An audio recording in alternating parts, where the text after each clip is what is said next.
Number 13 ہے. آیت number 121 ختم ہو کر 122 شروع ہو رہی ہے. 121 ختم ہو کر 122 شروع ہو رہی ہے. اعوذ باللہ من الشیطان الرجیم. بسم اللہ الرحمن الرحیم.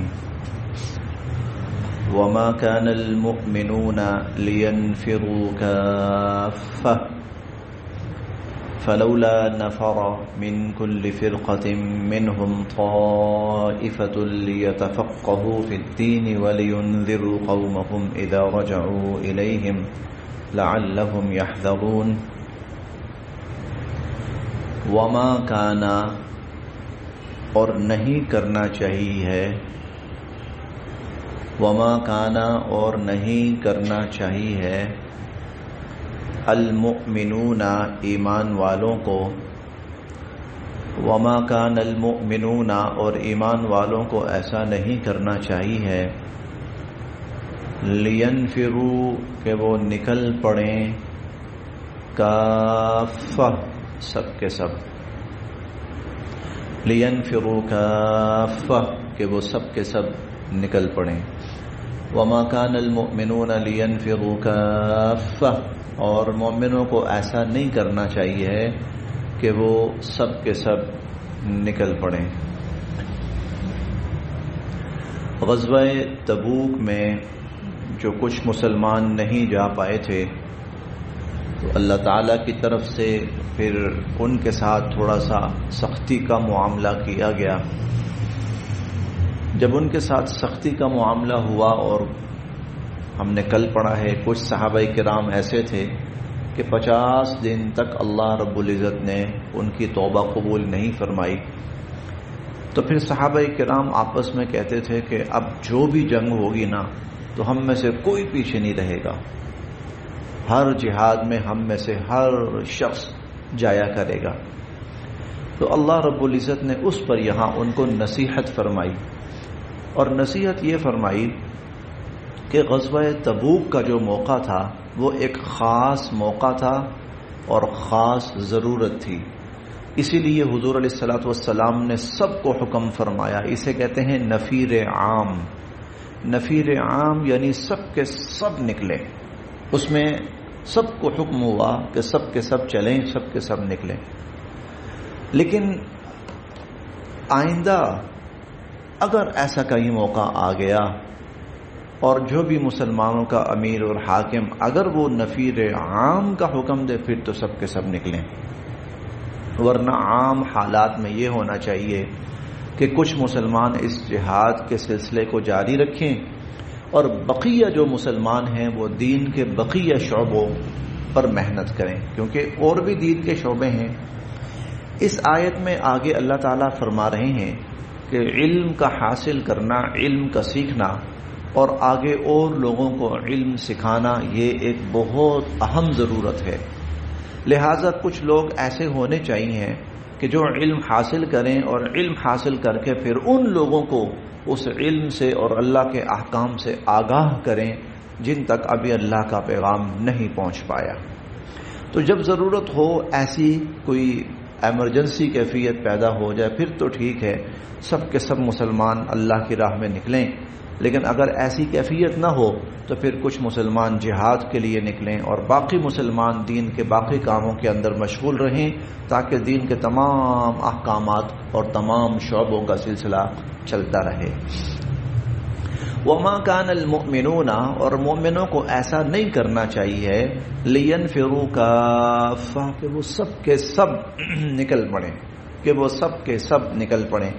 فلولا کیوں نہ ایسا ہو، فلولا کیوں نہ ایسا ہو، نفرا کہ نکلے، نفرا نکلے، من کل فرقہ ہر جماعت میں سے، من کل فرقہ ہر جماعت میں سے، منہم طائفہ ایک جماعت، مسلمانوں کے ہر طبقے میں سے کچھ لوگ ایسے نکلیں، مسلمانوں کے ہر طبقے میں سے کچھ لوگ ایسے نکلیں، لیتفقہوا فی الدین، کہ وہ دین کا علم حاصل کریں، وہ دین کا علم حاصل کریں، وَلِيُنذِرُوا، اور پھر وہ بتائیں اور آگاہ کریں، قومہم، اپنی قوم کو، اذا، جب، رجعوا، یہ لوٹ کے جائیں، الیہم، ان کی طرف، اذا رجعوا الیہم، جب یہ ان کی طرف لوٹ کر جائیں تو ان کو بھی خبردار کریں اور آگاہ کریں، لعلہم یحذرون، تاکہ وہ لوگ بھی اللہ کے احکام کی اتباع شروع کریں۔ ویسے حذر کا معنی ہوتا ہے بچنا، تاکہ وہ بھی برائیوں، گناہوں، نافرمانیوں، کفر و شرک سے بچیں۔ علم ہوگا تو انسان برائی سے بچے گا، گناہ سے بچے گا، کفر سے بچے گا، شرک سے بچے گا، نفاق سے۔ علم نہیں ہوگا تو پھر جہالت ہوگی، اور پھر جہالت وہ گناہوں کو ابھارتی ہے اور پیدا کرتی ہے۔ جہالت برائیوں کو اور گناہوں کو پیدا کرتی ہے۔ شرک جہالت کا نتیجہ ہے، کفر بنیادی طور پر جہالت کا نتیجہ ہے۔ تو فلولا نفرا، تو کیوں نہ ایسا ہو کہ نکلے، من کل فرقۃ منہم، ہر مسلمانوں کی ہر طبقے میں سے، طائفہ، ایک جماعت، کچھ لوگ نکلیں، لیتفقہوا فی الدین، تاکہ وہ دین میں سمجھ بوجھ حاصل کریں، دین کا علم حاصل کریں، وَلِيُنذِرُوا قَوْمَهُمْ، اور اپنی قوم کو پھر جا کر آگاہ کریں، اذا رجعوا الیہم، جب وہ اپنی قوم کی طرف لوٹ کر جائیں۔ یعنی وہ آئے، مثال کے طور پر کچھ لوگ طائف میں سے آ گئے، حضور علیہ الصلوۃ والسلام کی خدمت میں مدینہ منورہ میں رہے، علم حاصل کیا، اب چلے جائیں، اب طائف واپس چلے جائیں، اور واپس جا کر جو طائف والے ہیں ان کو اللہ کے دین سے آگاہ کریں، ان کو اللہ کے احکامات سے آگاہ کریں۔ تو جو اہل علم ہیں ان کی یہ ذمہ داری اللہ تعالیٰ نے یہاں بیان کی ہے کہ جو علم انہوں نے حاصل کیا ہے پھر اس علم کو آگے لوگوں تک پہنچائیں، لوگوں کو اس سے آگاہ کریں، لوگوں کو اس سے خبردار کریں۔ علم کا جہاں یہ مقصد ہے کہ انسان خود سیدھے راستے پر آئے، علم کا وہیں پر ایک مقصد یہ بھی ہے کہ جو لوگ جہالت اور گمراہی میں ہیں وہ ان کی فکر کریں، ان کے لیے کوشش کریں، لعلہم یحذرون، تاکہ وہ لوگ بھی خبردار ہوں اور آگاہ ہوں۔ یا ایھا الذین آمنوا، اے ایمان والو، قاتلو، تم جنگ کرو، الذین، ان لوگوں سے، یلونکم، جو تمہارے قریب ہیں، من الکفار، کفار میں سے، جو کفار تمہارے قریب ہیں تم ان سے جنگ کرو، وَلْيَجِدُوا، اور وہ پائیں، فیکم، تمہارے اندر، غلظہ، سختی، اور انہیں تمہارے اندر سختی محسوس ہو، تم یعنی ان پہ سختی کرو تاکہ وہ تمہارے بارے میں سختی پائیں، وَاعْلَمُوا، اور جان رکھو، ان اللہ، کہ بے شک اللہ تعالی، مع المتقین، پرہیزگاروں کے ساتھ ہیں، اور جان رکھو کہ اللہ تعالی پرہیزگاروں کے ساتھ ہیں۔ جو اس سورت کی ابتدا میں جو مضمون شروع ہوا تھا، اب یہ اس مضمون کا اختتام ہے۔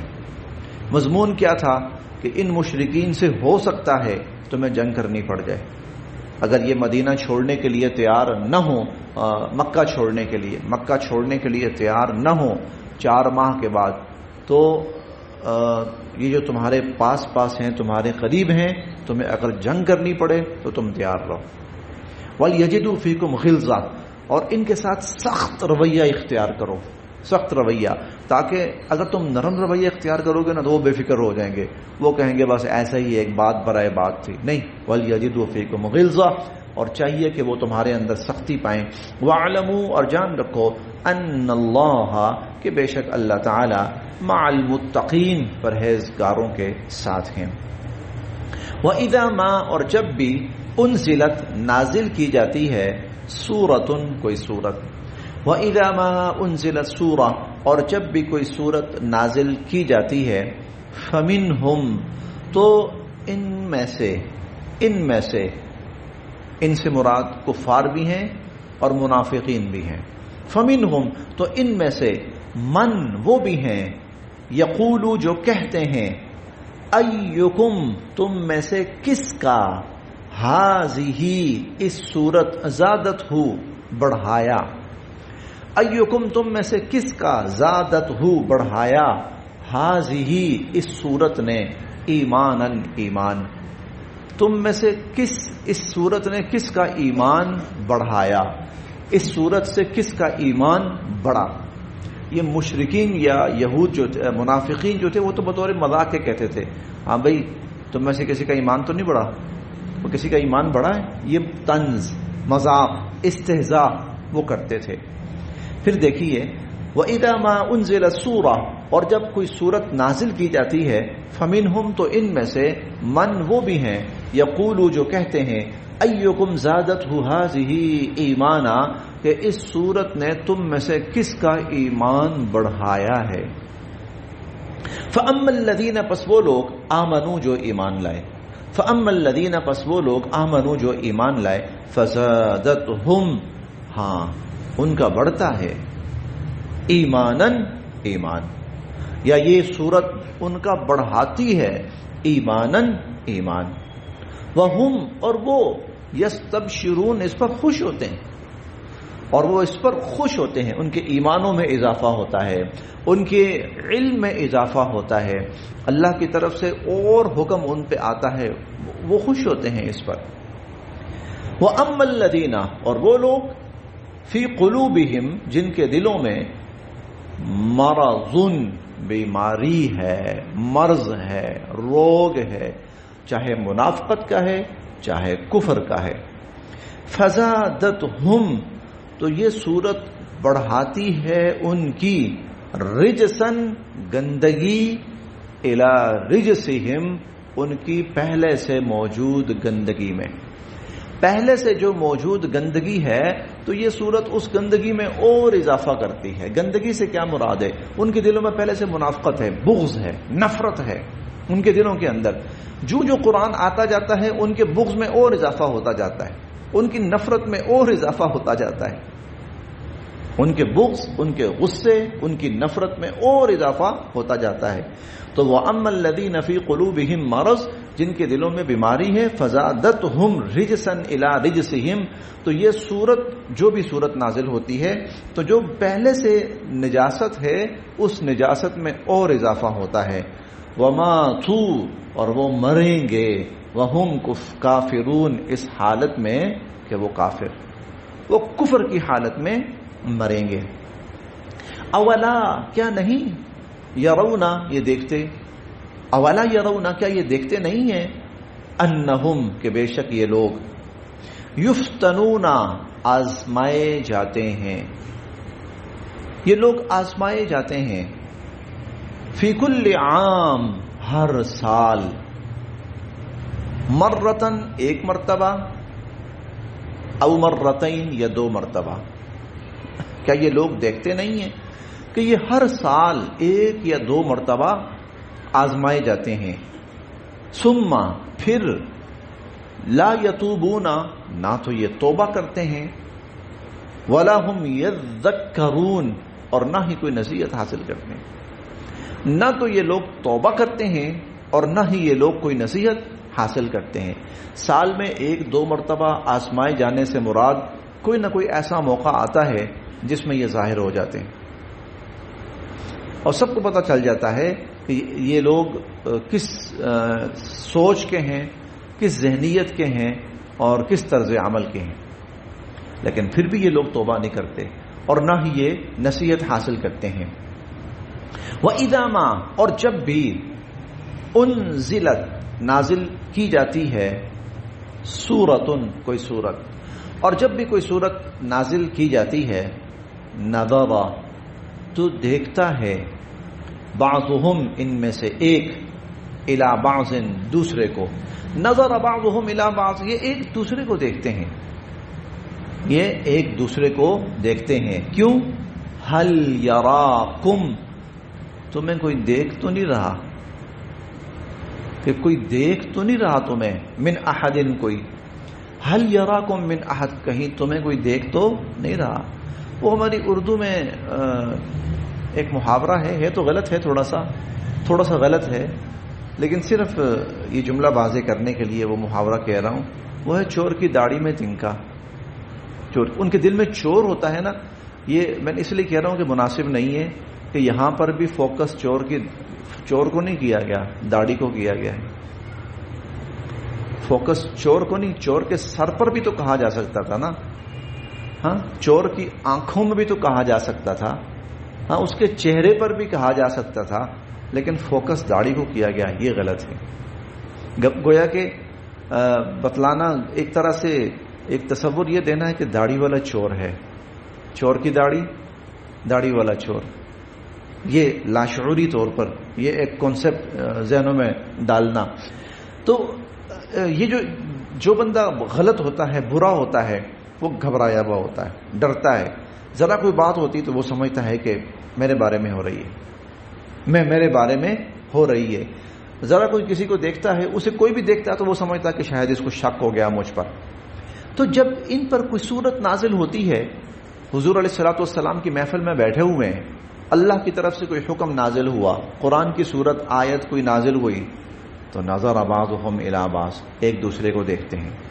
هل یراکم من احد، کہیں تمہیں کوئی دیکھ تو نہیں رہا، یعنی کسی کو پتا تو نہیں چل گیا کہ یہ ہمارے بارے میں نازل ہو رہی ہے. ثم انصرفوا، اور پھر یہ چلے جاتے ہیں، چل پڑتے ہیں.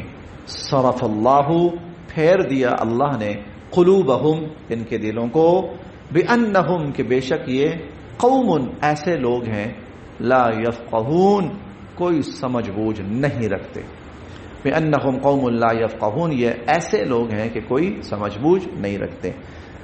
لقد، یقیناً، جاء، آئے، تشریف لائے، کم، تمہارے پاس، رسول، تمہارے پاس ایسے رسول تشریف لائے، من انفسکم، تم ہی میں سے، من انفسکم، تم ہی میں سے، ہاں تم ہی میں سے رسول تشریف لائے ہیں. عزیز، اور گراں گزرتی ہے، علیہ، ان پر، عزیز علیہ، ان پر گراں گزرتی ہے، ما عنتم، تمہیں اگر کوئی تکلیف پہنچے تو ان پہ گراں گزرتی، یعنی تمہاری تکلیف سے پریشان ہو جاتے ہیں. ایسی محبت کرنے والے ہیں، ایسی شفقت کرنے والے ہیں، ایسے رحم دلی، نرم دلی تمہارے ساتھ رکھنے والے ہیں کہ عزیز علیہ ما عنتم، تکلیف تمہیں پہنچتی ہے، گراں ان پہ گزرتی ہے، پریشان وہ ہو جاتے ہیں. حریص علیکم، بے انتہا خیر خواہ ہیں تمہارے بارے میں. حریص حرص سے ہے. حرص ویسے کوئی عمومی طور پر حرص کا جو لفظ ہے وہ کسی بہت مثبت معنی میں استعمال نہیں ہوتا. حرص کا معنی بہت زیادہ، لیکن بعض جگہوں پر یہ شوق کے معنی میں استعمال ہوتا ہے. جیسے ایک حدیث میں آتا ہے، دو حریص ایسے ہیں، حریصان لا یشبعان، جن کا دل کبھی نہیں بھرتا. ان میں سے ایک مال کا حریص ہے، مال کا حریص، اس کا دل نہیں بھرے گا جتنا مرضی مال جمع کر لے. جیسے ایک حدیث مبارکہ میں آتا ہے نا کہ ابن آدم کا تو یہ حال ہے کہ سونے کی ایک وادی اس کو مل جائے، وادی، سونے کی بھری ہوئی وادی، تو وہ کہے گا اے اللہ ایک وادی اور بھی دے دے. تو ایک مال کا حریص ہے، اس کا دل نہیں بھرتا. اور حریص فی العلم، آپ نے فرمایا دوسرا جو علم کا حریص ہے، جسے علم کی حرص ہے، اس کا دل کبھی نہیں بھرے گا. تو حرص جو ہے جہاں وہ نیگیٹو سینس میں یوز ہوتی ہے وہاں پازیٹو. یہاں حضور علیہ الصلوۃ والسلام کے بارے میں کہ وہ تمہارے بارے میں حریص ہیں. حریص کا مطلب یہ ہے کہ تمہیں ہر فائدہ پہنچے، تمہیں ہر نفع پہنچے، تم برائی سے بچو، تم کفر سے بچو، تم جہنم سے بچو، تم گناہ سے بچو، تم نقصان سے بچو. یہ حرص ہے ان کی. چنانچہ ہم کہہ سکتے ہیں خیر خواہ ہیں تمہارے بارے میں. بالمؤمنین، اور ایمان والوں پر رؤوف الرحیم، بہت مہربان اور بہت شفقت فرمانے والے. ایمان والوں پر تو بہت شفقت فرمانے والے اور بہت مہربان ہیں. فَإِن، بس اگر تولوا، اب بھی یہ لوگ منہ پھیریں، اب بھی یہ لوگ منہ پھیریں. ایسے نبی ہیں کہ جو ان کے بارے میں ہمیشہ فکر مند رہتے ہیں، خیر خواہ ہیں، پریشانی ان کو ہو یہ پریشان ہو جاتے ہیں، پھر بھی اگر کوئی اس نبی کو نبی نہ مانے، ان پر ایمان نہ لائیں، فَإِن تَوَلَّوْا، پھر بھی اگر یہ لوگ منہ موڑیں، فَقُلْ، تو آپ کہیے، حسبی اللہ، میرے لیے اللہ کافی ہے. حسبی اللہ، میرے لیے اللہ کافی ہے. لا الہ الا ہو، اللہ کے سوا کوئی معبود نہیں ہے. علیہ توکلت، میں نے اسی پر بھروسہ کیا. علیہ توکلت، میں نے اسی پر بھروسہ کیا. وہو، اور وہی ہے رب العرش العظیم، عرش عظیم کا رب. وہی ہے عرش عظیم کا رب. یہ جو آیت ہے، اس آیت کے پہلے 3 لفظ نکال کر حسبی اللہ سے، حسبی اللہ لا الہ الا ہو علیہ توکلت وہو رب العرش العظیم، اس کے بارے میں حضور علیہ الصلوۃ والسلام نے فرمایا جو شخص 7 مرتبہ صبح پڑھ لے، اللہ پاک پورے دن ہر شر سے، ہر مصیبت سے، ہر حادثے سے، ہر نقصان سے اس کی حفاظت فرماتے ہیں. اور شام کو پڑھ لے تو صبح تک حسبی اللہ لا الہ الا هو علیہ توکلت وہو رب العرش العظیم. بس جی.